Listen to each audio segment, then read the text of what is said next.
ஐயோ ரேஷோ கால ரேஷோ ஐயோ நான் வெச்சிருக்கேன் ஐயோ நான் வெச்சிருக்கேன்னு சொல்றேன் நம்ம போன ரேஷோ நீ விட்டுரு சரி நான் போடா நான் போறோம்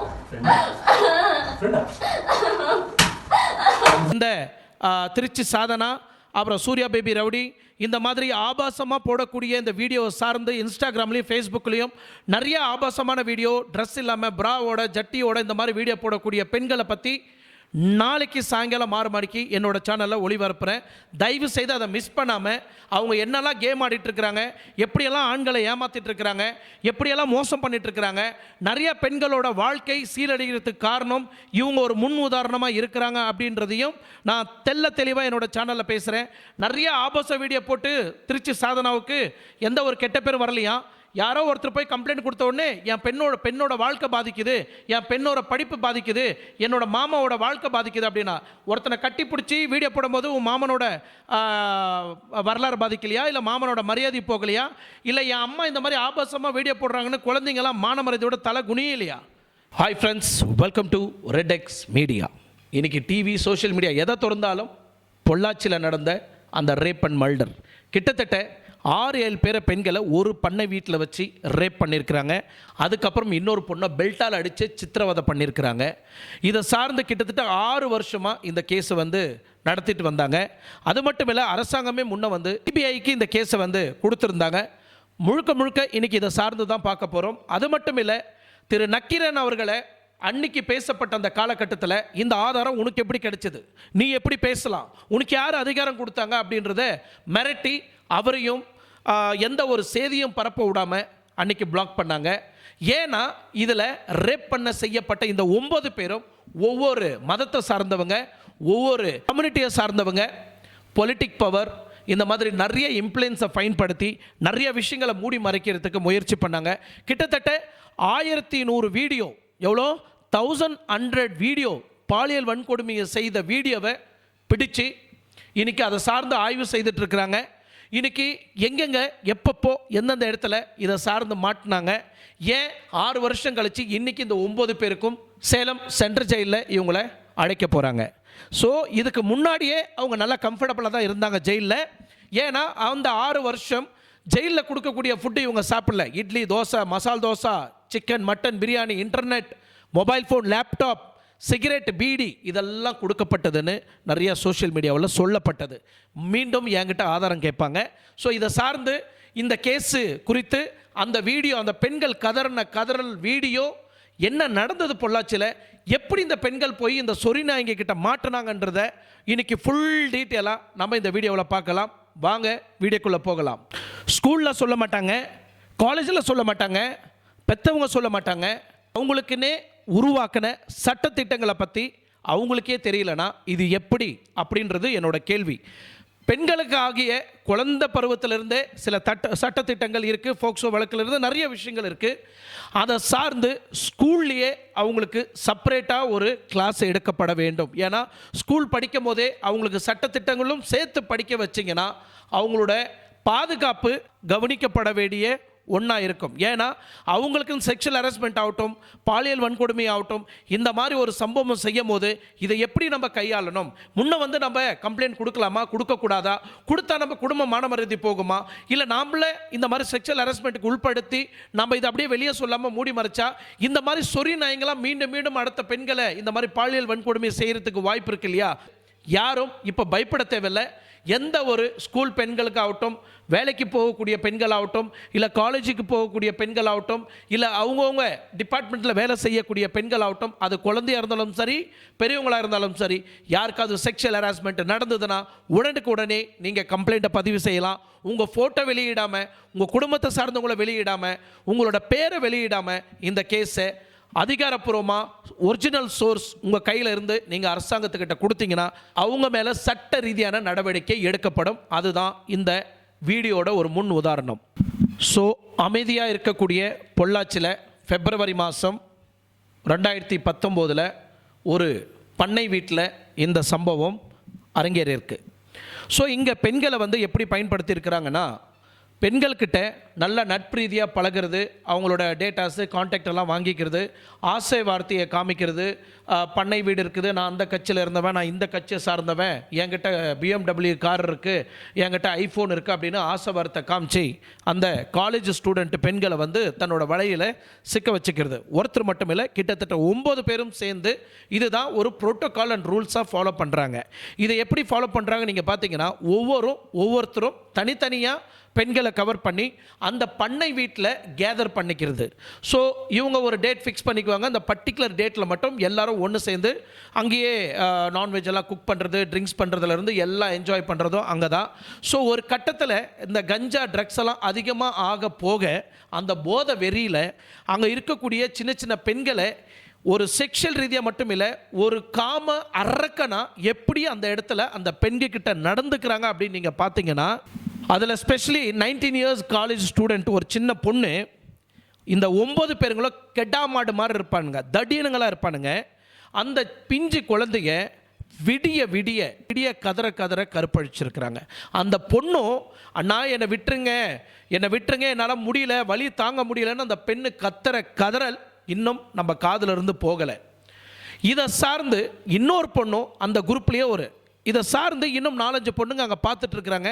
அவங்களும் அவங்க காலில் விழுறாங்க. அந்த பொண்ணு சின்ன பொண்ணு விட்டுருங்க, அந்த பொண்ணால் முடியாது, தயவு செய்து கதறாங்க.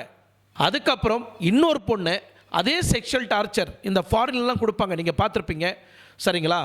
அந்த அளவுக்கு இவனுங்க போதை தலைக்கு ஏற போய் அந்த பெண்ணை இவனுங்க ஆத்திரம் தீர செக்ஸ் பண்ணுறதுலேருந்து சரி, அந்த பெண்களுக்கு டார்ச்சர் கொடுக்குறதுலேருந்து சரி, பெல்ட் எடுத்து அடிக்கிறதுலேருந்து சரி, அந்த அளவுக்கு அந்த கதறல் சத்தலாம் இன்னும் என் காதில் கேட்டுட்ருக்கு. இதை சார்ந்து ஆல்ரெடி நான் ஒரு வீடியோவும் போட்டிருந்தேன். இதே மாதிரி தான் அந்த பெண்களை பாலியல் வன்கொடுமை அப்படின்னா ஒரு பெரிய கூட்டமே சேர்ந்து ஒரு கேங் ரேப் பண்ணியிருக்கிறாங்க சரிங்களா. இப்போ இங்கே இன்னும் முக்கியமான விஷயம். ஸோ இவங்க எப்படி மாற்றுறாங்க இந்த சம்பவத்தில் நீங்கள் பார்த்தீங்கன்னா, பொள்ளாச்சியில் நடந்த ஒரு பெண் தனியார் ஒரு எம்ப்ளாயோ இல்லை ஸ்டூடெண்ட்டோ வச்சுங்களேன், அந்த பெண் ஒரு ஆடியோ ரிலீஸ் பண்ணுறாங்க. இந்த மாதிரி பொள்ளாச்சியில் நடந்த இந்த திருநாக்கரசால நான் பாதிக்கப்பட்ட ஒரு பெண், நான் மட்டும் பாதிக்கப்படலை, கிட்டத்தட்ட ஒரு 1000 பெண்கள் வந்து இதை சார்ந்து பாதிக்கப்பட்டிருக்கிறாங்க. இந்த வீடியோ நான் எப்படி உங்களுக்கு அனுப்புறதுன்னு தெரியல. மொத்தத்தில் என் கூட இருந்த ஒரு பொண்ணு இறந்து போயிருக்கு. இவங்க இந்த மாதிரி செக்ஷுவல் டார்ச்சர் கொடுத்து இந்த வீடியோவை எடுத்து வச்சுக்கிட்டு மிரட்டி எங்ககிட்ட இருந்து ஐஃபோன், பைக்கு, பணம் இந்த மாதிரி பணத்தை எங்ககிட்ட பிடுங்கி தூண்டுறாங்க. எங்கள் வீட்லேயும் சொல்ல முடியல. நாங்கள் ஒரு பெண்கள் ஒரு கூட்டமாக சேர்ந்து இந்த கேஸை எப்படியாவது போலீஸுக்கு சேர்க்கணும், இந்த கேஸை நடத்தி இந்த 9 பேரையும் நாங்கள் எப்படியாவது அரெஸ்ட் பண்ணி உள்ள தள்ளணும், இவங்களுக்கு தக்க தண்டனையை வாங்கி கொடுக்கணும்னு ஒரு பொண்ணோட ஆதாரம் வெளியே வர ஆரம்பிச்சிச்சு. பிரதர் அண்ட் சிஸ்டர் யாராக இருந்தாலும் சரி, நான் சொல்ல போகிற நியூஸ் கொஞ்சம் கேளுங்க ப்ளீஸ், தயவு செஞ்சு ஹெல்ப் பண்ணுங்க. பொள்ளாச்சி உலகத்தில் திருநாக்கரசால பாதிக்கப்பட்ட பொண்ணு பேசுகிறேன். ஸோ எதனால் இதில் பேசுகிறேன்னா, நான் நிறைய இதில் நான் சொல்லிட்டேன். அந்த வீடு பார்த்தீங்கன்னா, இது வரைக்கும் இந்த நியூஸை வந்து இந்த மீடியா இதில் அதை வந்து சொன்னதில்லை. ஸோ அந்த உண்மை எனக்கு தெரியும். ஸோ என்னால் போய் சொல்ல முடியல எங்கே வெளியே. ஸோ அதனால சேட்ல நான் என்ன தெரியாது, அதனால நான் எல்லாருக்கும் இந்த நியூஸை சொல்கிறேன். திருநாக்கரசால ஒரு பொண்ணு இறந்து போய் அந்த வீட்டுக்கு பின் சைடு தான் அந்த சடலத்தை புதைச்சிருக்காங்க. ஸோ இன்ன வரைக்கும் இந்த நியூஸ்க்கு வெளியே வரல. ஸோ தயவு செஞ்சு உங்களால் முடிஞ்ச அந்த நியூஸ் வெளியே அனுப்புங்க. மொத்தம் திருநாக்கரசுன்னு இல்லை, மொத்தம் அந்த கும்பல்ல மொத்தம் ஒரு 8-9 பேர் இருக்காங்க. இந்த மாதிரி எல்லா பொண்ணுங்களையும் டார்கெட் பண்ணி அந்த பொண்ணை ஆசை வார்த்தை காமிச்சு ஒரு நாள் காரில் கூப்பிட்டு போடுறான். ஸோ காரில் கூப்பிட்டு போயிட்டு கொஞ்சம் தூரம் ஒரு 1/2 கிலோமீட்டர் போகிறதுக்கு முன்னாடி மறுபடியும் ஒரு 3 பேர் காருக்குள்ளே ஏறுறாங்க. ஸோ அந்த காருக்குள்ளே கிளம்பி போகிறாங்க. பாதி வழியில் என்ன பண்ணுறாங்க, இந்த 3 பசங்களும் வந்து அந்த பெண்ணுக்கிட்ட ரொம்ப சிலுமிஷம், நிறையா தவறான விஷயங்கள், அவங்களோட ப்ரைவேட் பார்ட்டு அந்த மாதிரி இடத்தெல்லாம் கை வச்சு நிறைய விஷயங்கள் பண்ணுறாங்க. இதை முன்னாடி உட்காந்துட்டு இருக்கிற ஒருத்தன் வீடியோ கவரேஜ் பண்ணுறான். இந்த வீடியோ கவரேஜ் பண்ண பார்த்த அந்த நிமிஷம் அந்த பெண் கத்தி கூச்சல் போட ஆரம்பிக்கிறாங்க, ரொம்ப கதறாங்க. ஸோ இவங்க பேனிக்கான அந்த தருணத்தில் என்ன பண்ணுறாங்கன்னா, அந்த பொண்ணு கழுத்தில் இருந்த நகைங்கெல்லாம் பிடுங்கிட்டு அந்த பொண்ணை பாதி வழியிலே இறக்கி விட்டு போயிடுறாங்க. உடனே இந்த பொண்ணு தன்னோட அண்ணங்கிட்ட போய் சொல்லுது, இந்த மாதிரி சம்பவம் நடந்தது அப்படின்னு. அண்ணன் சும்மா இருப்பானா? இந்த இடத்துல அந்த குழந்தைய பாராட்டணும். இந்த மாதிரி ஒரு சம்பவம் நடந்தது உடனே அடுத்த செகண்ட் வீட்டில் வந்து சொன்னாங்க இல்லையா. நிறைய பேர் பயந்துக்கிட்டு சொல்ல மாட்டாங்க, என்ன தப்பாக நினச்சிடுவாங்களோ இல்லை நம்ம படிப்பு நிறுத்திடுவாங்களோ அப்படின்னு சில பயத்தினாலேயே சில பேர் சொல்ல மாட்டாங்க. தயவு செய்து எந்த ஒரு சம்பவம் உங்களுக்கு அநியாயம் நடந்தால் வீட்டில் நீங்கள் சொல்கிறது தான் ரெஸ்பான்சிபிலிட்டி. ஏன்னா இங்கே தான் லாக் ஆனது இவனுங்க. ஏன்னா இந்த பொண்ணு வந்து சொன்ன அடுத்த செகண்டு உடனே அவங்க அண்ணனுங்கெல்லாம் ஒன்று சேர்ந்து அவனை பிடிச்சி துவம்சம் பண்ண வீடியோலாம் நீங்கள் பார்த்துருப்பீங்க யூடியூப்பில். இல்லைனா இன்னும் ஒரு 1000 பொண்ணுங்க இவனுங்களால் ரேப் பண்ணி கொலை செய்யப்பட்டிருப்பாங்க. அடித்து துவம்சம் பண்ணி அவன் மொபைலெல்லாம் பிடுங்கி அந்த மொபைலில் பார்த்தாக்கா கிட்டத்தட்ட ஒரு 1000 வீடியோக்கு மேலே இந்த மாதிரி செக்ஷுவல் டார்ச்சர் பண்ண வீடியோங்க அவங்க ஃபோனில் இருக்கப்பட்டிருக்கு. மாதிரி ஒவ்வொரு கம்ப்ளைண்ட்டாக அக்யூமுலேட் ஆகுது. இவங்க எல்லாருமே ஒன்று சேர்ந்து என்ன பண்ணுறாங்கன்னா, போலீஸ் கம்ப்ளைண்ட் கொடுக்கலாம், நம்ம போலீஸ் கம்ப்ளைண்ட் கொடுத்தா தான் இதுக்கு ஒரு முடிவு எடுக்க முடியும் அப்படின்னு முயற்சி பண்ணுறாங்க. இதை சார்ந்த நிறைய கம்ப்ளைண்ட் கொடுக்கப்படுது. பட் கம்ப்ளைண்ட் வந்து முறையாக ஆய்வு செய்கிறதில்ல, யார் ஃபைல் செய்யலை. ஸோ அவங்க பாதிக்கப்பட்டவங்க கொடுத்த கம்ப்ளைண்ட்டின் பேரில் அவங்கள கூப்பிட்டு எந்த ஒரு விசாரணையும் நடத்தலை. காரணம், கம்ப்ளைண்ட் எடுக்கக்கூடிய 2019 ஏடிஎம்கே ஆட்சியில் இருந்தாங்க. எடப்பாடி பழனிசாமி தமிழ்நாட்டை ஆண்டுட்டு இருந்தார். அவங்க கட்சியில் சார்ந்து தான் இந்த சம்பவம் அதிகாரப்பூர்வமாக தெரிவிக்கப்பட்டது. அங்கேருந்து தான் ஸ்டார்ட் ஆனது. ஒவ்வொருத்தரும் சட்ட ரீதியாக விலகினாங்க, போலீஸ் ரீதியாக விலகினாங்க, நிறையா ஊடக சேனல்களும் விலகினாங்க. ஏன்னா எடப்பாடி பழனிசாமியோட சப்போர்ட் அண்ட் ஆதரவு உள்ளுக்குள்ளே நிறையா இருக்கப்பட்டது. அந்த சட்டத்தில் இருக்கக்கூடிய ஓட்டைகள்லாம் எங்கெங்கெல்லாம் மூடலாம் அப்படின்னு முயற்சி பண்ணிட்டு இருந்த ஒரு தருணம். அதுக்கப்புறம் தான் வீரசூரன் வீரப்பனோட வரலாறையே கிட்ட இருந்து புகைப்படத்தோட ஆதாரப்பூர்வமாக நிறைய விஷயங்களை தமிழ்நாடு மக்களுக்கு தெரிவித்தது நம்ம நக்கீரன் அவர்கள். ஸோ அவர்கிட்ட இந்த கேஸ் போகுது. இதோட ஒரிஜினல் சோர்ஸ் எல்லாம் அவங்கக்கிட்ட கொடுக்கப்படுது. இந்த ஒரிஜினல் சோர்ஸ் அடிப்படையில் அவர் கிட்டத்தட்ட ஒரு 24 நிமிஷம் வீடியோவை வந்து அவர் வெளியிடுறாரு. இதை சார்ந்து உடனுக்குடனே அவருக்கும் போலீஸ் ஸ்டேஷன்லேருந்து ஒரு த்ரெட்னிங் வருது, கட்சி ரீதியாக த்ரெட்னிங் வருது. உடனே அவர் மேலே நடவடிக்கை எடுத்து அவரையும் இந்த கேஸை சார்ந்து கைது செய்கிறாங்க இந்த இடத்துல. ஸோ இத்தனை சம்பவம் நடந்திருக்கு இல்லையா. ஆக்சுவலி பொள்ளாச்சியில் அந்த ஃபார்ம் ஹவுஸில் என்ன நடந்தது அப்படின்னு, எப்படி நடந்தது அப்படின்றதையும் பார்க்கலாம். அந்த பெண்கள் 5-6 பேர், அந்த குழந்தைங்க ரொம்ப ஏழப்பட்ட ஒரு குடும்பத்தில் இருக்கக்கூடிய பெண். ஸோ இவங்களுக்கு எல்லாருக்குமே இந்த புறம்போக்கு நாதாரிமோகம் இருக்கிறா இல்லையா, இந்த திருநாக்கரசு, இவனோட முக்கியமான வேலை என்னென்னா டார்கெட் பண்ணுறது. இந்த மாதிரி ஏழப்பட்ட பெண்களாக பார்த்து டார்கெட் பண்ணுறது, அதுவும் அழகாக இருக்கணும், நல்லா கிளாமராக பேசக்கூடிய வகையில் பார்க்கக்கூடிய டார்கெட் பண்ணுறது. டார்கெட் பண்ணி அவங்க கூட நல்லா நட்பு ரீதியாக பழகிறது, அவங்களுக்கு வேணுன்றதை வாங்கி கொடுக்குறது, இந்த மாதிரி ஆசை வார்த்தையெல்லாம் காமிச்சு அந்த ஃபார்ம் ஹவுஸ்க்கு கூப்பிட்டு போகிறது இந்த திருநாக்கரசோட வேலை. இவனுங்க இப்போ மட்டும் இந்த சம்பவத்தை செய்யலை. கிட்டத்தட்ட 2012 இந்த மாதிரி பெண்களோட பாலியல் வன்கொடுமையில் ஈடுபட்டிருக்கிறாங்க. பட் இவங்க மாட்டினது 2019. ஸோ 19 அவங்க அண்ணன் பிடிச்சி அடித்து துவம்சம் பண்ணி அவங்கக்கிட்ட இருக்கிற ஃபோனெல்லாம் பிடுங்குறாங்க. அந்த ஃபோன் வந்து பார்த்திங்கன்னா ஐஃபோன் தான், ரொம்ப காஸ்ட்லியான ஃபோனுங்க தான். உடனே அந்த ஃபோனை வாங்கிட்டு இந்த ஆதாரத்தெல்லாம் கேதர் பண்ணி, அந்த ஆதாரத்தை கேதர் பண்ணது விட்டுருங்க, அதை பார்த்த பிறகு இன்னும் அடித்து துவம்சம் பண்ணாங்க. உடனே இவங்க என்ன பண்ணுறாங்க, பொள்ளாச்சியில் இருக்கக்கூடிய போலீஸ் ஸ்டேஷனுக்கு அந்த ஃபோனை எடுத்துகிட்டு போய் சரண்டர் பண்ண போகிறாங்க. ஸோ இந்த சரண்டர் பண்ண அந்த ஃபோனில் இருக்கிற பேருங்க யார் மேலெல்லாம் குற்றச்சாட்டு வைக்கப்படுது அப்படின்னு நீங்கள் பார்த்தீங்கன்னா, ஒருத்தன் பேர் வந்து சதீஷ், பொள்ளாச்சியில் ரெடிமேட் ஸ்டோர் வச்சு நடத்தக்கூடிய ஒரு நபர் இவன். இன்னொருத்தன் பேர் சபரி, இன்னொருத்தன் பேர் வசந்தகுமார், பார் நாகராஜ், அம்மா கட்சியில் ஒரு உறுப்பினராக ஒரு செயலாளராக இருந்த ஒரு நபர், பைக் டீலிங் பாபு, கெரோன் ஒருத்தன்.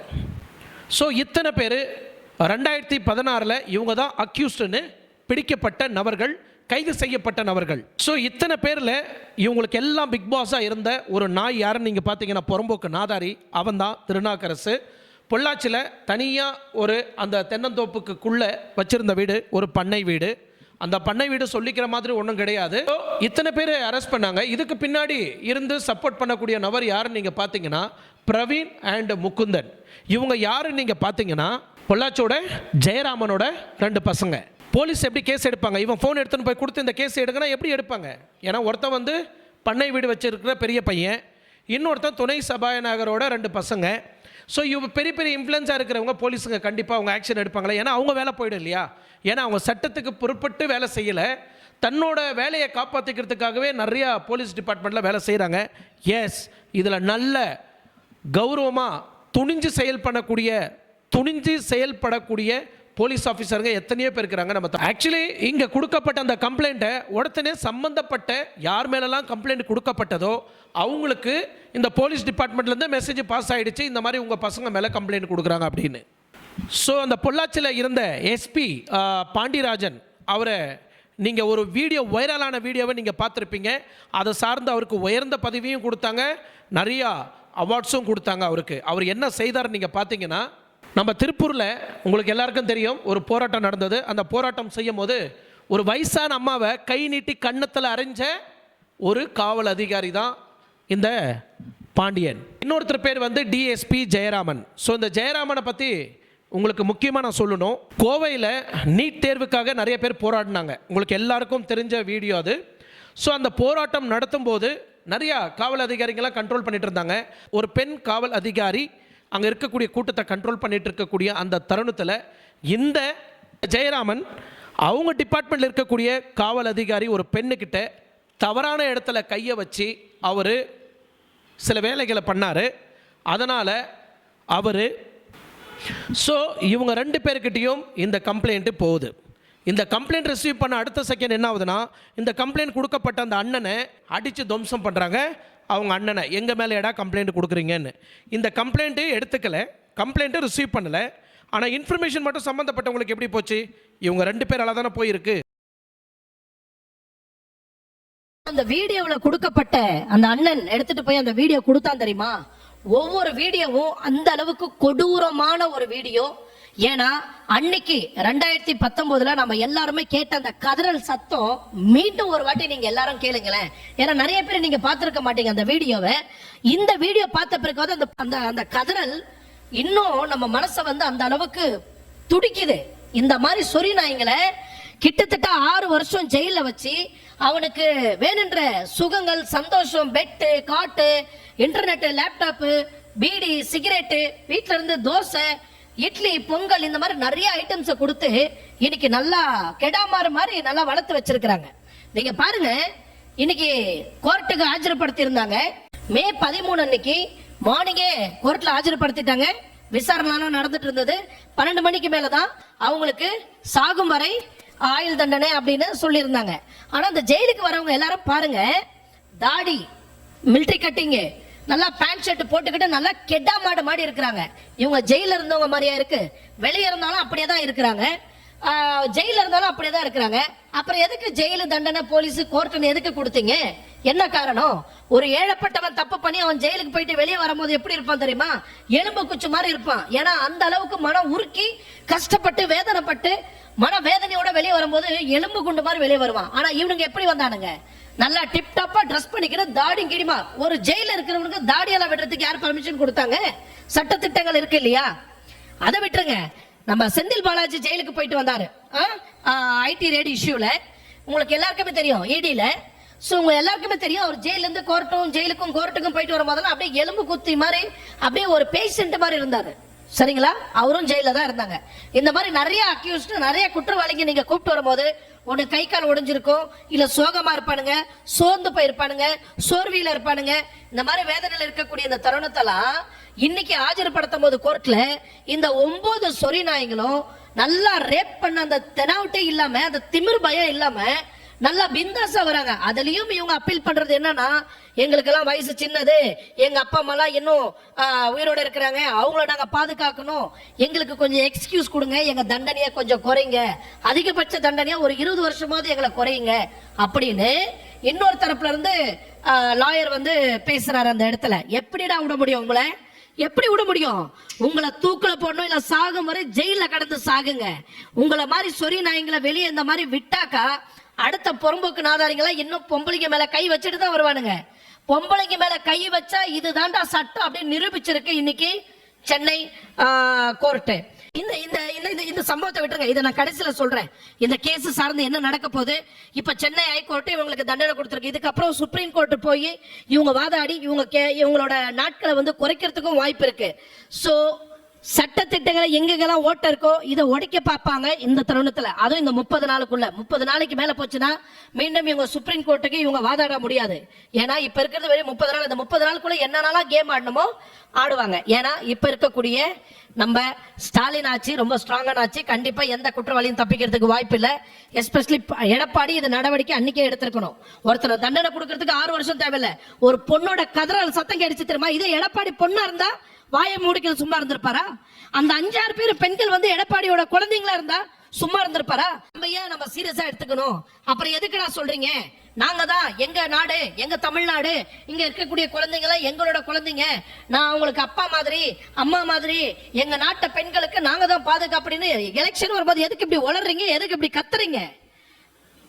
எத்தனை பெண்கள் கடைசியா தொடர்ச்சியா தொடர்ச்சி நடந்துட்டு இருக்கு ரேப் அண்ட் மர்டர். இன்னொரு ஊர்ல பிறந்த 6 மாசம் குழந்தை, அந்த 6 மாசம் குழந்தை என்ன இருக்க போகுது, அந்த இடத்தை கிழிச்சு அந்த குழந்தையோட அந்த பெண் உறுப்பை கிழிச்சு அதுக்குள்ள திணிச்சிருக்கிறான் இந்த புறம்போக்கு சொறி நாய். இந்த மாதிரி ரேப் பண்றாங்க மக்களை. எங்க போச்சு உங்க சட்ட திட்டங்கள்? இதுதான் சட்டமா? சிங்கப்பூர், மலேசியா எல்லாம் பாருங்க, ஒரு பொண்ணை ரேப் பண்ணாலும் சரி அதிகபட்ச தண்டனமா 6 மாசம். அதிகபட்சமா ஒரு பெரிய குற்றம் பண்ணிட்டான், கிரைம் பண்ணிட்டான், ஏதோ ஒரு கொலை பண்ணிட்டான், ஒரு ரேப் பண்ணிட்டானா 2 மாசத்துக்குள்ள அவனுக்கு தண்டனை கொடுத்து தூக்கு தண்டனையில போடுறாங்க. எத்தனையோ நாடுகள் இருக்கு. இந்த மாதிரி பாலியல் வன்கொடுமையில ஈடுபட்டா உடனே தூக்குல போடணும், இல்லைன்னா பப்ளிக்க தொங்க விடுங்க. எதுக்கு நம்ம இதுல மட்டும், நம்ம சிஸ்டத்துல மட்டும் இவ்வளவு பிரிவுகள் இருக்கு? எதுக்கு இவ்வளவு ஓட்டைகள் இருக்கு? எதுக்கு இத்தனை நாள் அவங்களுக்கு சாப்பாடு போடணும்? அவங்களுக்கு சாப்பாட்டு போட போன அவங்க ஜெயில உட்கார வச்சு அந்த 9 பேருக்கு சாப்பாடு போட்டீங்களா? யார் வீட்டு பணம்? எங்களோட பணம், எங்களோட வரி பணம். ஒரு குற்றவாளிக்கு எங்க பணத்துல எப்படி சாப்பாடு போடுறீங்க? இந்த கதறல கேளுங்க கொஞ்சம்.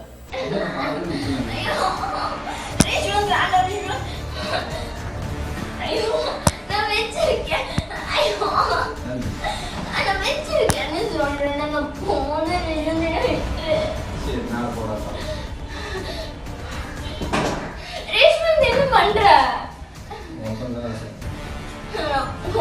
என்னையே இப்படி பண்ற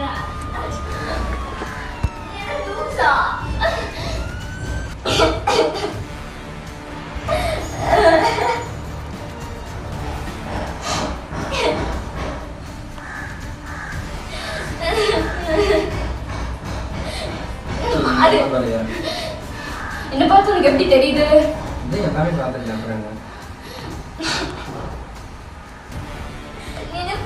சொல்லிதானே கூப்பிட்டேன், நானும் உன்னை நம்பிதானே வந்தேன்.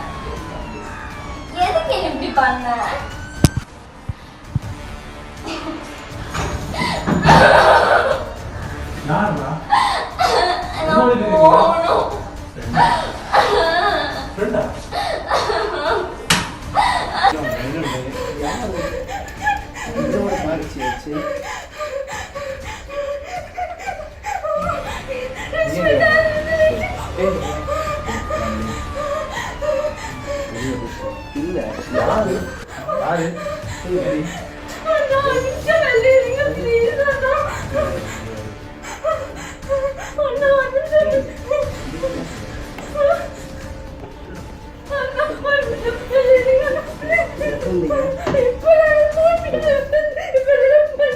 அந்த பெண்களை ஒட்டு துணி இல்லாம பெல்ட்ல அடிச்சு சித்திரவதை பண்ணி அம்மனை கட்டியா நிக்க வச்சு ஒருத்தன் வீடியோ எடுத்துட்டு இருக்கிறானுங்க. இன்னொருத்தன் அவளை என்ன பண்ணுமோ அந்த அளவுக்கு ஆக்ரோஷமா பண்ணிட்டு இருக்கிறானுங்க. வேண்டாம் வேண்டாம் அந்த பொண்ணு கதறது. ஒருத்தன் பின்னாடி நடிக்கிற அந்த கையில இப்படி இப்படி இப்படி இப்படின்றான். அப்படின்னா கேமராவை எடு, ரொட்டேட் ஆகட்டும்ன்றான். இப்படி செய்த இந்த புறம்போக்கு பொம்பளை பொறுக்கி இவங்களா அம்மா வயிற்றுல பிறந்தானுங்களா? இவங்களை மட்டும் தூக்கில போட்டிருக்க கூடாது. சிட்டிசன் படத்துல எப்படி ஒருத்த இவங்க ஃபேமிலியில சார்ந்த குற்றவாளினா இவங்களை எல்லாருமே அகதிகளா ஆக்கி இருக்கணும். அவங்க குடும்பத்துல இருக்கிறவங்களையும் தூக்கில போடணும், அவங்க குடும்பத்துல இருக்கிறவங்களையும் தூக்கி ஜெயில போடணும். அவங்க தான் முக்கிய காரணம் இந்த குற்றவாளிக்கு. இவங்க ஒழுங்கா அவங்க பிள்ளைங்களை பெத்து வளர்த்திருந்தாக்கா இன்னைக்கு இந்த மாதிரி மத்த பெண்களை தாயா மதிக்கக்கூடிய மத்த பெண்கள் மேல இவன் கையை வச்சிருப்பானுங்களா? அப்ப வளர்ப்பு சரியில்லாததான் அர்த்தம். அப்ப இந்த மாதிரி பொறும்போக்கு பேரண்ட்ஸ் கையில எல்லாம் நாட்டை ஒப்படைக்கிறீங்க, தமிழ்நாட்டுக்கு அமைச்சராக்குறீங்க.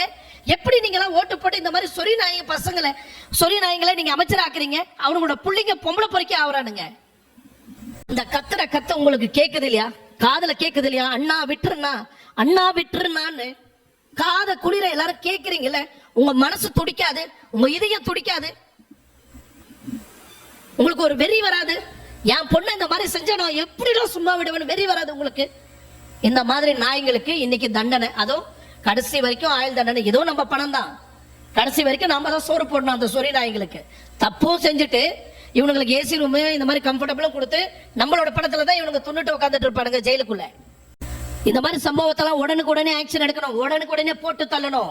பெங்களூர்ல நான் சொல்லியிருப்பேன், பெல்காம்ல ஒரு லேடி இன்ஸ்பெக்டர் அன்னபூர்ணின்னு சொல்லிட்டு ரேப் பண்ணவன அப்படியே என்கவுண்டர் போட்டு தள்ளினாங்க. கோர்ட்டு கேஸ் எல்லாம் வேலைக்கு ஆகாது மாமே, வேலைக்கு ஆகாது. அதே மாதிரி தான் கோயம்புத்தூர்ல ஒரு மோகன்ன்ற ஒருத்தவன் ஒரு குழந்தைக்கு ஸ்கூலுக்கு போயிட்டு இருக்கிற அந்த பொண்ணை தூக்கிட்டு போய் ரேப் பண்ணான். ரேப் பண்ண பிறகு அப்ப இருந்த நம்ம சைலேந்திர பாபு போட்டு தள்ளினாரு, என்கவுண்டர்ல போட்டு தள்ளினாரு. உண்மையிலே அவருக்கு சல்யூட் அடிக்கணும். இந்த மாதிரி நல்ல போலீஸ் இருக்கிற இடத்துல தான் இந்த மாதிரி புறம்போக்கு நாதாரிங்க போலீஸுங்க கூட உள்ள இருக்கிறானுங்க. இந்த கம்ப்ளைண்ட் எங்க போய் எடுக்க முடியல, உடனே போராட்டம் நடக்குது. 19 நடக்கப்பட்டது. அதுக்கப்புறம் அங்க இருக்கிற மக்கள் எல்லாரும் ஒண்ணு சேர்ந்து என்ன பண்றாங்க, போராட்டத்துல ஈடுபடுறாங்க. கோயம்புத்தூர் ஃபுல்லா பிரச்சனை, கோயம்புத்தூர் ஃபுல்லா எல்லா பெண்கள் மகளிர் சங்கத்துல சார்ந்தவங்க எல்லாருமே வந்து போராட்டம் பண்ண ஆரம்பிச்சாங்க, ஜஸ்டிஸ் ஃபார் இந்த கேர்ள்ஸ் எல்லாருக்கும். அப்ப போராட்டம் வெடிக்க டிவி சேனல்ல வர, அப்ப இருந்த ஆட்சியில எல்லாருமே இன்னும் அதை நிறைய தாமதப்படுத்திட்டு வந்தாங்க.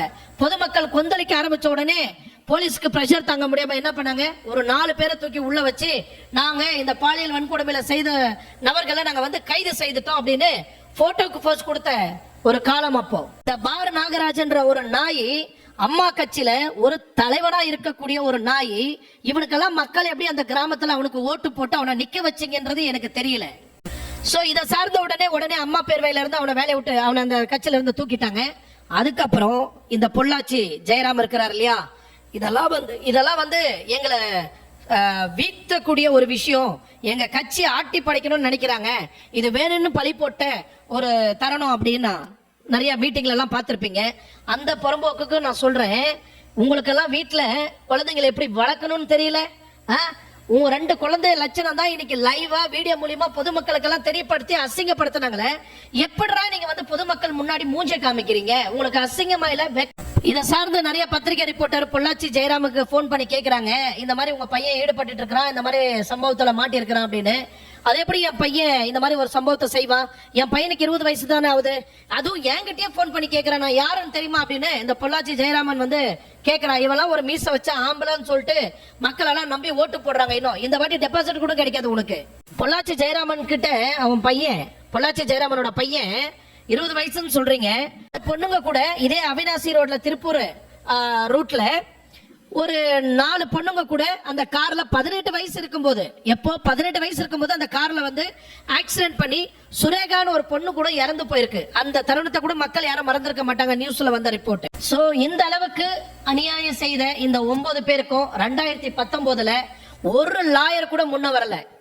லாயர் பார் கவுன்சில்ல ஒரு லாயருங்க கூட முன்ன வரல. இவனுங்களை அடிச்சு துவம்சம் பண்ணி ஜெயில போடணும் சார், தூக்குல போடணும், இவனுங்க எவனும் வெளியே வரக்கூடாதுன்னு ஒரு லாயர் கூட வராம ஸ்ட்ரைக் பண்ண ஒரு தருணம். எல்லா லாயருக்கும் என்னோட மனமார்ந்த வாழ்த்துக்களை தெரிவிச்சுக்கிறேன். சோ இவனுங்க ரேப் பண்றதுக்குன்னு ஒரு மெத்தடை ஃபாலோ பண்ணிட்டு இருக்கானுங்க. இந்த மெத்தட் எப்படின்னா, அந்த பண்ணை வீட்டுல ஒரு அம்மா இருப்பாங்களாம். அந்த பண்ணை வீட்டுல அந்த அம்மா இருக்கும் தருணத்துல சில பெண்கள் வந்து இவனுங்களை நம்பி போறாங்களா, அவங்களையும் குற்றம் சொல்லணும். ஏன்னா இவங்க ஆசை வார்த்தை காமிச்சோன்னு நிறைய பெண்கள் குழந்தைங்க வந்து ஏமாந்து போயிடுறாங்க. எஸ்பெஷலி இந்த இன்ஸ்டாகிராம், ஃபேஸ்புக் இதுல இருக்கிறவங்க எல்லாரும் இந்த மாதிரி வீடியோ கொஞ்சம் வைரல் ஆக்குங்க. இந்த வீடியோவை பார்த்தாவது சில பெண்கள் வந்து திருந்தட்டும். ஆசைக்கு ஆசைப்படுங்க, அதிகமான ஆசைப்பட்டீங்கன்னா உங்க உயிர் கூட மிஞ்சாது, உங்க கருப்பு கூட மிஞ்சாது. அந்த அளவுக்கு இது மோசமான ஒரு நிலைமை. சோ அந்த வீட்டுல ஒரு அம்மா இருப்பாங்க, இவனுங்க பொண்ணுங்களை கூட்டு போறதா, அம்மா இந்த பொண்ணு பிடிச்சிருக்காமான்னு கேட்கறதா, அவங்க அம்மா மாதிரி, இறந்த பசங்களுக்கு அம்மா மாதிரி.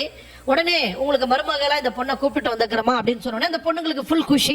ஸோ அந்த வீட்டில் என்ன பண்ணுவாங்க, ஜாலியா அப்படியே சாப்பிட்டுட்டு நல்லா என்ஜாய் பண்ற தருணம் அது. அந்த டைம்ல தான் ஈவினிங்னா இவனுங்க எல்லா ஃப்ரெண்ட்ஸும் அந்த வீட்டுக்கு வந்துடுறதான். வந்துட்டு சமைக்கிறது ஒரு பக்கம் ட்ரிங்க்ஸ் ஒரு பக்கம் பெட்ல போட்டு இந்த பெண்ணுங்க கூட தனியா போயிட்டு ஒருத்த என்ஜாய் பண்றது. அதுக்கப்புறம் கேங் ரேப் மாதிரி ஒன்று சேர்ந்து எல்லாரும் கேங் ரேப் பண்றதுக்கு ஆரம்பிக்கிறது.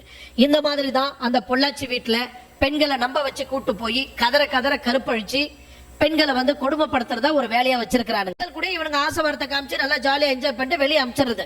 அதுலதான் ஒரு பொண்ணு வெளியே வந்து தைரியமா சொல்ல ஆரம்பிக்கும் போதுதான் எல்லா பெண்களுக்கும் தைரியம் வர ஆரம்பிச்சிருச்சு. ஆட்டோமேட்டிக்கா எல்லாரும் ஒண்ணு சேர்ந்து இந்த மாதிரி போலீஸ் கம்ப்ளைண்ட் கொடுக்க ஆரம்பிச்சாங்க. அப்ப ஆரம்பிக்கப்பட்ட கேஸ் தான் இன்னைக்கு இங்க வந்து இன்னைக்கு மே 13ஆம் தேதி சென்னை கோர்ட்ல இந்த கேஸுக்கு ஒரு விடிவு காலம் பிறந்திருக்கு. இது விடிவு காலம்னு சொல்ல முடியாது, கடைசி வரைக்கும் பாருங்க.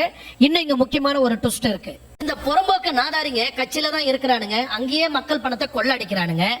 இங்க பாலியல் வன்கொடுமையை செய்யறது மட்டும் இல்லாம இருக்கக்கூடிய எல்லா பெண்கள்கிட்டயும் அவங்க காதுல கையில அப்பா அம்மா கஷ்டப்பட்டு ஆசையா அந்த பெண்களுக்கு நாளைக்கு கல்யாணத்துக்கு உதவும், வயசுக்கு வரும்போது உதவும், நாளைக்கு நம்ம கஷ்ட காலத்துக்கு உதவும்னு நகைங்கெல்லாம் நம்ம பெண்ணு மேல குழந்தைங்க மேல ஆசைப்பட்டு அழக பார்த்து அவங்க கழுத்துல போட்டு வைப்பாங்க.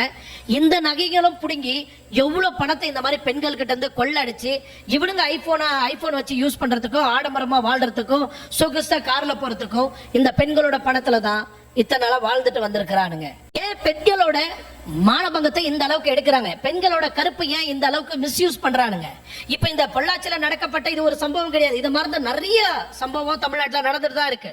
நிர்மலா கேஸ்ல நீங்க பாத்துக்கலாம், காலேஜ்ல வார்டனா இருக்கும் போது எத்தனை பெண்கள் எவ்வளவு பெரிய பெரிய கட்சி ரீதியான ஆட்களுக்கு எல்லாம் சப்ளை பண்ணாங்க.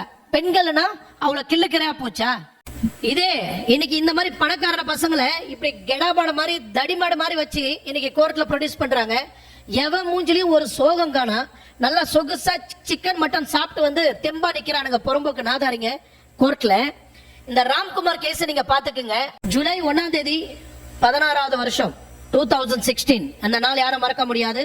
சுவாதி கேஸ்ல மர்டர் பண்ணாங்க அப்படின்னு சொல்லிட்டு ராம்குமார் வந்து ஒரு இன்னோசென்ட் பர்சனை ஜெயிலையே சூசைட் பண்ணிக்கினான்னு அவன் கேஸை மாத்தி அமைச்சாங்க. பட் இஸ் அ இன்னோசென்ட் காய். யாரோ ஒரு பெரிய தலையை மறைக்கிறதுக்காக அந்த பையனை சூசைட் பண்ணி கொலை பண்ணாங்க. திருநாக்கரசு சொரிநாயி மறைமுகமா ஆயிடுறான். அரெஸ்ட் பண்ணது கொஞ்சம் பேரு, இவரு ஓடி போய் ஒளிஞ்சுக்கிட்டு அங்கிருந்து ஒரு வீடியோ வெளியிடுறாரு. என்ன மாட்ட வச்சுட்டாங்க, என்ன மாட்ட வச்சவங்களை யாரையும் நான் பழி வாங்காம விட மாட்டேன், இன்னும் நிறைய பேர் இதுல வெளியே வருவாங்க, எங்க அப்பா பேரை கெடுக்கிறது, எங்க குடும்பத்தை பேரை கெடுக்கிறதுக்குன்னு இது ஒரு சதி திட்டம் செய்தாங்க அப்படின்னு ஒரு வீடியோ வெளியிட்டிருந்தான். அதை சார்ந்து வராதனாலே திருநாக்கரசும் போலீஸ் அரெஸ்ட் பண்ணாங்க. இதே மாதிரி நீங்க நிர்மலா கேஸ் எடுத்துக்கங்க. இந்த நிர்மலா கேஸ் ஜெயில இருந்து கோர்ட்டுக்கு ப்ரொடியூஸ் பண்ண கூப்பிட்டு வராங்க. ரொம்ப நாளா வாயை துறக்காம மூடிட்டு இருந்த அந்த லேடிய அந்த இடத்துல பிரஸ் மீட் வைக்கிறாங்க. அந்த பிரஸ் மீட்ல ஏதோ சொல்ல வராங்க, உடனே போலீஸ் வந்து வாயை பொத்துறாங்க. உண்மை வெளியே வரக்கூடாது, உண்மை வெளியே போயிடக்கூடாதுன்னு. நான் எல்லா போலீஸும் சொல்ல, அந்த சொரி நாய்களுக்கு சாதகமா இருக்கக்கூடிய போலீஸை மட்டும் தான் நான் சொல்றேன். இந்த வீடியோவை பார்த்த பிறகுதான் நக்கீரன் கோபாலுக்கே ஆத்திரம் அடக்க முடியல. ஜெனரலா அவர் பேசினாவே சொரி நாயி, பொறம்போக்கு, நாதாரி, வெறி நாயின்னு தான் பேசுவாரு. சரிங்களா? நானே நிறைய வாட்டி என்ன ஒரு பத்திரிகை நிருபர் இப்படி பேசுறாருன்னு. ஆனா எந்த ஒரு பெத்த தகப்பனுக்கும் இதோட மோசமா தான் பேசுவாங்க. ஒரு பொண்ணை பெல்ட்டால அடிக்கிறான், அமன கட்டியோட நிக்க வச்சு, இன்னொரு பொண்ணை விடிய விடிய கதற ரேப் பண்ணிருக்கிறானுங்க, ஒரு செக்ஸுவல் டார்ச்சரை கொடுத்திருக்கிறானுங்க. இந்த 9 சொறி நாய்களும் அந்த வீட்டுல அந்த அளவுக்கு ஒரு நரி கூட்டம் எப்படி சேர்ந்து பெறாண்டுமோ அந்த அளவுக்கு அந்த பெண்களை பெறாண்ட அந்த வீடியோவை பார்த்த பிறகு எந்த தகப்பன் சும்மா இருப்பான், எந்த காமன் மேன் சும்மா இருப்பான், எந்த ஒரு நேர்மையான பத்திரிகை துறையில இருக்கக்கூடிய ஒரு மனுஷன் சும்மா இருக்க முடியுமா? இந்த ஆதத்தின் அடிப்படையில தான் அவனுங்களை பத்தி பகிரங்கமா வீடியோ ரிலீஸ் பண்ணாரு. அப்ப இருந்த ஆளுங்க கட்சி ஆட்சி இருக்கும் போதே தைரியமா அந்த வீடியோ வெளியிட்டாருன்னா அப்ப எந்த அளவுக்கு துணிச்சல் இருக்கும் நீங்க நினைச்சு பாருங்க. இந்த அளவுக்கு கேஸ் ஒரு நிலவில் நடந்துட்டு இருக்கும் போது 2019 மே 25ஆம் தேதி இந்த கேஸ் வந்து சிபிஐக்கு மாத்தப்படுது. 13 வழக்கு கீழே இவங்க மேல கேஸ் பதிவு செய்யப்பட்டிருக்கு. பாலியல் வன்கொடுமை, கூட்டு பாலியல் வன்கொடுமை, அத்துமீறல், ஆள் கடத்தல், அடைச்சி வச்சு துன்படுத்துதல், கூட்டு சதி, தடயங்களை அழிக்கிறது. எடுத்த அந்த ஆபாச வீடியோவை நிறைய பேருக்கு ஷேர் பண்றது. இந்த 13 வழக்கு கீழே இந்த 9 பேர்லையும் சிபிஐ வந்து வழக்கு தொடர்ந்துருந்தாங்க. சரி, இவனுங்க வயசை பார்த்தீங்கன்னா 20 வயசுலேருந்து 38 வயசு தான் இந்த 9 பேரும். ஸோ இதில் அக்யூஸ்ட் லிஸ்டில் A1 Sabarirajan, A2 Thirunakkarasu, A3 Sathishkumar, A4 Vasanth, A5 Manivannan, A6 Babu, Heron Paul, A8 Arulanandam, A9 Arunkumar. இத்தனை பேரையும் அரெஸ்ட் பண்ணி கோர்ட்டில் ப்ரொடியூஸ் பண்ணாங்க. ஆல்ரெடி நம்ம ஃபஸ்ட்டு சொன்ன மாதிரி இந்த செல்ஃபோனை போலீஸ் தரப்பில் எடுத்துகிட்டு போய் கொடுத்தாங்க. அந்த ஐஃபோனெல்லாம் வாங்கிக்க மறுத்தாங்க, அந்த ஆதாரத்தெல்லாம் அழிக்கிறதுக்கு பார்த்தாங்க. அந்த ஃபோனெல்லாம் மறுபடியும் சிபிஐ வந்து அவங்க வசத்துக்கு எடுக்கிறாங்க, அவங்க கண்ட்ரோலுக்கு அந்த ஃபோனெல்லாம் எடுத்துக்கிறாங்க. இன்க்ளூடிங் அவங்களோட லேப்டாப்பையும் சேர்த்து பறிமுதல் செய்கிறாங்க. ஜனவரி 25ஆம் தேதி 2021 கோயம்புத்தூர் கோர்ட்டில் ஒரு பொண்ணு ரகசிய வாக்குமூலம் கொடுக்குது. இந்த ரகசிய வாக்குமூலம் கொடுத்த பிறகு தான் நிறையா கோவை சம்பந்தப்பட்ட இந்த பொள்ளாச்சி சம்பந்தப்பட்ட நிறைய பெண்களோட பேர் வந்து வெளியிடப்பட்டது. மக்கள்கிட்ட யாருக்கிட்டையும் இந்த விஷயம் வெளியே போகாமல் கோயம்புத்தூரில் இருக்கக்கூடிய ஒரு கோர்ட்லேயே தனி ரூமாக ஒதுக்கி இதை சார்ந்து நிறைய விஷயம் அந்த ரூமுக்குள்ளேயே நீங்கள் இன்வெஸ்டிகேஷன் பண்ணனு மிக சீக்கிரட்டாக இந்த இஷ்யூவை வந்து ஹேண்டில் பண்ணாங்க. அதுக்கப்புறம் 76 கேஸ் வந்து இவங்க மேலே கொடுக்கப்பட்டது. இதில் 66 கேஸ் வந்து அதிகாரப்பூர்வமாக கோர்ட் மூலியமாக நிரூபிக்கப்பட்டது இந்த கேஸு உண்மையானது அப்படின்னு. இந்த வழக்கு சார்ந்து நீதிபதி நந்தினி அவர்கள் மே 13ஆம் தேதி 2025 இந்த கேஸோட டீட்டெயிலை ஃபைனல் ஜட்ஜ்மெண்ட்டை கொடுக்கப்படும் அப்படின்னு அன்றைக்கே சொல்லியிருந்தாங்க. ஸோ இன்றைக்கி அதே டேட்டு பிரகாரம் இன்றைக்கி நீதிபதி நந்தினி அவர்கள் இன்றைக்கி இவங்க 9 பேரையும் ஒருத்தரையும் விட்டு வைக்காமல் இவங்க 9 பேருமே குற்றவாளின்னு அதிகாரப்பூர்வமாக இன்றைக்கி உலகத்துக்கு தெரிவிச்சிருக்கிறாங்க. இந்த 9 பேருக்கும் சாவர வரைக்கும் ஆயுள் தண்டனை. அது மட்டும் இல்லை, 10 to 15 லட்சம் பாதிக்கப்பட்ட பெண்களுக்கு கொடுக்கணும்னு அரசு வந்து ஆர்டர் போட்டிருந்தாங்க. கிட்டத்தட்ட 85 லட்ச ரூபாய் வரைக்கும் அந்த பாதிக்கப்பட்ட பெண்களுக்கு இந்த பணத்தை போய் சேரணும் அப்படின்னு ஒரு ஆர்டர் பாஸ் பண்ணாங்க. ஸோ இதை சார்ந்த நிறைய பேர் இன்றைக்கி இந்த கேஸ் வரத்துக்கு முன்னாடி நிறைய பேர் கேள்வி என்னென்னா, மெட்ராஸ் கோர்ட்டில் தான் இன்றைக்கி இந்த மாதிரி ஆயுள் தண்டனை கொடுத்துருக்குறாங்க சாகும் வரை, இவங்க மேல் கோர்ட்டில் போய் அப்பீல் வச்சாங்கன்னா இவங்க வெளியே வரத்துக்கு வாய்ப்பு இருக்குல்ல அப்படின்னு சொல்லிட்டு நிறைய பேருக்கு ஒரு கேள்வி இருக்கும். இந்த இடத்துல சிபிசிஐடி சொல்லக்கூடிய ஒரு விஷயம் என்னென்னா, சிபிஐ தெளிவாக சொல்கிறாங்க, எங்ககிட்ட சாட்சிகள் பலமாக இருக்குது, இந்த சாட்சியின் அடிப்படையில் தான் நாங்கள் சுப்ரீம் கோர்ட்டு போனால் கூட தண்டனை நிச்சயம், இவங்க வெளியே வராத அளவுக்கு இவங்களுக்கு தண்டனையை நாங்கள் வாங்கி கொடுப்போன்னு உறுதிமொழி கொடுத்துருக்குறாங்க. 2019 நடக்கப்பட்ட இந்த வழக்கு 2025 அதுவும் மே 13 இன்று இதுக்கு தண்டனை வழங்கப்பட்டிருக்கு. என்னை பொறுத்த வரைக்கும் இது ஒரு மாதத்துக்குள்ளே முடியக்கூடிய கேஸு. 6 வருஷம் இழுத்து எதுக்காக இந்த ட்ராமா நடந்ததுன்னே எனக்கு தெரியும். ஸோ இந்த வழக்கு சீரியஸை கருதி ஒவ்வொரு நபருக்கும் 9 பேரில் ஒருத்தனுக்கும் இவங்க ஜாமீன் கொடுக்க கிடையாது. ஏன்னா இந்த வழக்கில் அந்த அளவுக்கு ஸ்ட்ராங்கான எவிடன்ஸ் இருக்குது. நீதிபதி நந்தினி அவர்கள் ஆக்சுவலி இந்த கேஸை சார்ந்து இல்லை, இதுக்கு முன்னாடியே இவங்களை வந்து வேறு இடத்துக்கு மாற்றுறதா ஒரு டிஸ்கஷன் போயிட்டு இருந்தது. இதுக்கு தண்டனை கொடுக்கும் வரை இதை வந்து நான் தள்ளி வைக்கிறேன்னு, இந்த கேஸுக்கு முடிவு கட்டிட்டு தான் நான் அடுத்த இடத்துக்கு போவேன்னு நீதிபதி நந்தினி அவர்கள் முடிவு எடுத்தாங்க. உண்மையிலே உங்களுக்கு பாராட்டு மேடம். இன்னும் ஒரு முக்கியமான ஹைலைட்னா, இந்த கேஸில் கடைசி வரைக்கும் பிறர் சாட்சியாக இது வரைக்கும் யாரும் மாறவும் விடலை. ஏன்னா நிறையா முயற்சி பண்ணியும் இந்த ஆதாரத்தையும் இந்த சாட்சி சொல்லக்கூடிய நபர்களும் விலைக்கு பேசியெல்லாம் பார்த்துட்டாங்க. ஆனால் கடைசி வரைக்கும் இன்னைக்கு தேதி வரைக்கும் இங்கே தண்டனை கிடைக்கக்கூடிய இந்த தருணம் வரைக்கும் ஒருத்தர் கூட விலை போகலை, ஒருத்தர் கூட மாறலை. உண்மையிலேயும் அவங்களுக்கு ஒரு நன்றி. பொள்ளாச்சியில் இருக்கக்கூடிய பெண்கள், இந்த மகிழா சங்கத்தில் இருக்கக்கூடிய நிறைய பெண்கள், பொதுமக்கள் எல்லாருமே பொள்ளாச்சிலையும் கோயம்புத்தூர்லையும் பட்டாசு வெடித்து இன்றைக்கி தூள் கிளப்பிட்டு இருக்கிறாங்க. இந்த வீடியோ பார்த்துட்டு இருக்கிற இந்த ஒரு தருணத்தில் எல்லாருமே என்ஜாய் பண்ணிட்டு இருக்கிறாங்க. அந்த பெண்களுக்கு இந்த அளவுக்கு நியாயம் கிடைச்சிருக்கு, குற்றவாளி இந்த அளவுக்கு தண்டனை கிடைக்கப்பட்டிருக்குன்னு இன்றைக்கி நிறைய பெண்கள் வந்து, எனக்கு தெரிஞ்சு பொள்ளாச்சியில் மட்டும், கோயம்புத்தூர் மட்டும் இல்லை, தமிழ்நாடு ஃபுல்லாக பட்டாசு வெடித்து கொண்டாட வேண்டிய ஒரு தருணம் இது. ஏன் இதுக்கு ஒரு நேஷ்னல் டே கூட கொண்டாடலாம். இன்னும் சட்டத்திட்டங்களில் நிறைய மாற்றங்கள் எடுத்துகிட்டு வரணும். நான் சொன்ன மாதிரி ஸ்கூல்ல இருந்தே பெண்களுக்கு ஒரு அநியாயம் நடந்தால், பெண்களுக்கு இந்த மாதிரி பாலியல் வன்கொடுமை நடந்தால் அங்கேயே இந்த சட்டத்திட்டங்களை பற்றி சொல்லப்படணும். அது ஒரு புது வகுப்பாக பாடத்தில் சேர்க்கப்படணும்.